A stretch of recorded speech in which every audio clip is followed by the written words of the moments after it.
So, what do I think about internet shutdowns? I think it's a terrible idea.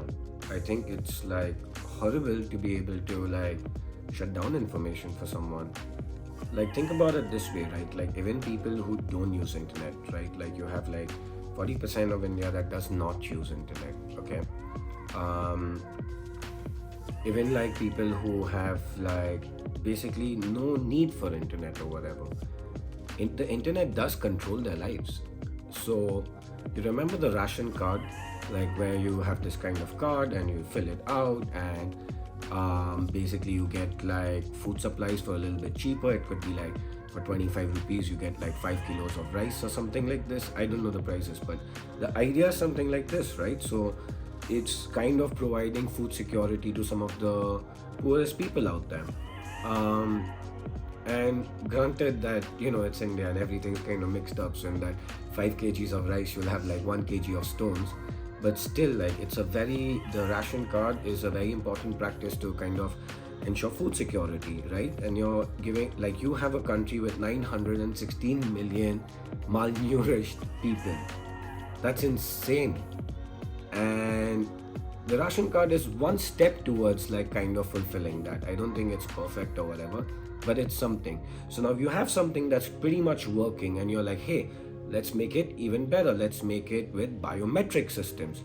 Instead of kind of like fixing flaws within the inheritance system, they're like, hey, let's use technology for the heck of using technology without thinking it through. So now you have these poor neighborhoods where you would have to kind of put your thumb scan, and then your biometric is basically your ration card. So this is also kind of cool in some sense. Like you don't have duplicate copies, you don't have middlemen trying to steal or whatever. But like imagine a place like Manipur, right? So 7 days internet shut down, and you come from one of these families and you just can't buy rice. Like we're talking about families like who are so much at risk that if they don't get food for like if they don't have like food for like 7 to 10 days, they would probably die. Like we're talking about super at risk malnourished families, right? And imagine you shut down the internet. So this is like doing things without like kind of understanding the consequences of how large the internet really has become and how it's controlling everyone's lives here. Now, second example I could give you that, and I think internetfreedom.in did a fantastic video about this.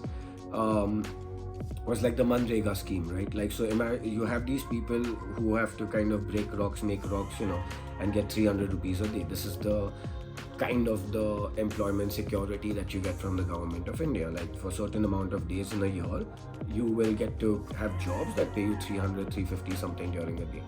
Now, the moment you start your work, the supervisor or someone has to take a picture and upload it. And at the end of the work, it has to take a picture and upload it, and then the money is going to be directly transferred to your account. What if you worked the whole day, but for the next 6 hours you didn't have internet? So that means on those days, these people don't get money because the system works on a daily basis. It does not take past data or whatever. So this is just insane. Like we're just like robbing money from like poor people, like making them make roads and they don't get paid for it. So there's several instances where someone worked for 15 days, got paid for 11, right? You don't want to like steal like 1200 rupees, like just because like they didn't have internet access. Like you're punishing the wrong people for the wrong thing.